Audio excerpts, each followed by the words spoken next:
that month here is Men's Mental Health Month, right? Yeah. How you take care of your mental health? They're my friend them, my real friend them every day and we reason and chat, play a game, play a football.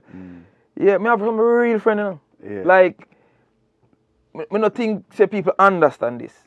Even we have go through things that we laugh about things where we feel serious. You know what I mean? Yeah. We keep the friend group there positive. So don't look at negative. We laugh off of everything. We laugh off of one another every day. We jeer each other every day. You know, man, fix up yourself when you're ball. Yeah. You go like, you know, it's like we keep ourselves. So it's like even when you go through things, the man now make you feel like say, yo, I'm afraid to tell the dog my business, you know.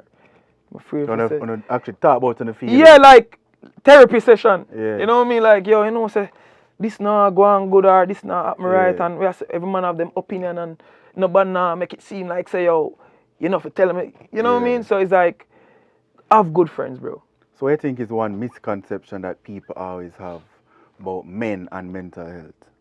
So we not go through things. Man do go through things too. Facts. Man, bro, man, because I know really that no female make man really be how them be. Because you can't tell a woman a problem. She will left you. Because she gonna say you're weak.